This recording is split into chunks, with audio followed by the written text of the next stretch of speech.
वित्त मंत्री सुरेश खन्ना ने पेश किया 12,909 करोड़ का अनुपूरक बजट। जाने क्या है खास और विधानसभा में क्या बहस हुई। 1925 से अकबर नगर बसा हुआ था, एक बात। दूसरी बात, मान्यवर कुकरेल कभी नदी नहीं रही। और ये अस्थि गांव माननीय मंत्री जी ने इसका डिटेल में जवाब दे दिया, लीगल चीजें भी बता दी, इसको अग्राह्य कराया जाता है। मान्यवर आप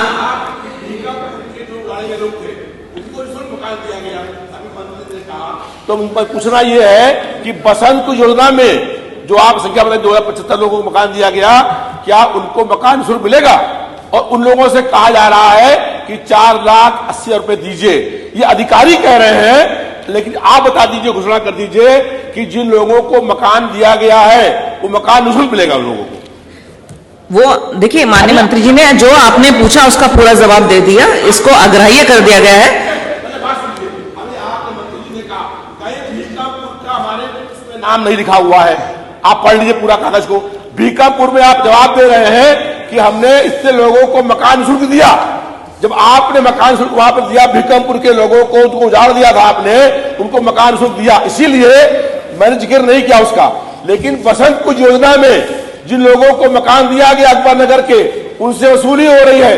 और टंकी जो पानी की लगी हुई है, सब टंकियां ऊपर ढक्कन नहीं है उसका, और सब गंदगी भरी हुई, वही पानी इसमें आ रहा है, वही पानी मिल रहा है। और 13 लोगों की वहां मौत हो चुकी है। वो सब आप पहले भी कह चुके हैं माननीय सदस्य, प्लीज आप अपना स्थान ग्रहण कर लें। आप पहले भी कह चुके हैं यही पानी की व्यवस्था। मकान दिए हैं उन लोगों को मकान फ्री दे दीजिए बस।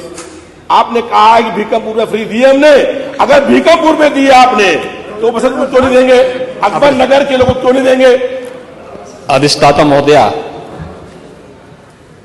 मान्य सदस्य काफी उम्रदराज हैं, लखनऊ विश्वविद्यालय के छात्र संघ के पदाधिकारी भी रहे हैं, और लखनऊ के और आपातकाल में जिन लोगों ने आपको जेल भेजा था, आज उन्हीं के साथ आप बैठ करके दावतें उड़ा रहे हैं। अरे कुछ तो सोचिए कि क्या सब एक नौटंकी मचा रखी है।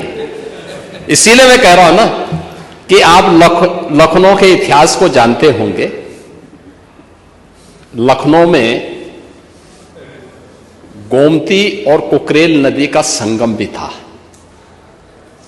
और ज्यादा नहीं लगता है कि छात्र नेता के रूप में काम कम और दूसरे ही किसी अन्य कार्य में आप ज्यादा लिप्त रहे होंगे, इसीलिए आपने कभी इधर उधर ये चीजें देखी नहीं कि अकबर नगर जिसको आप कह रहे हैं, ये अकबर नगर 1984 के बाद से ही बसा है।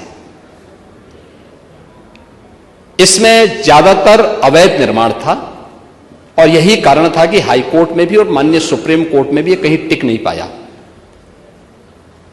जो लोग, जिन्हें गलत तरीके से लोगों ने फर्जी कागजात दिखा करके रजिस्ट्री की थी, उन लोगों को हमने रिहैबिलिटेट किया है। अब अकबर नगर कोई नगर नहीं है, अब वो सौमित्र वन हो गया है। लखनऊ को उसकी पहचान दिलाने के लिए भगवान राम के छोटे भाई लक्ष्मण जी के नाम पर उसको सौमित्र वन बना दिया गया है। और आपको तो खुश होना चाहिए कि इस उम्र में लखनऊ के लोगों ने आपको विधायक बनाया है, और लखनऊ को हम एक नाइट सफारी दे रहे हैं इसी रूट पर आगे को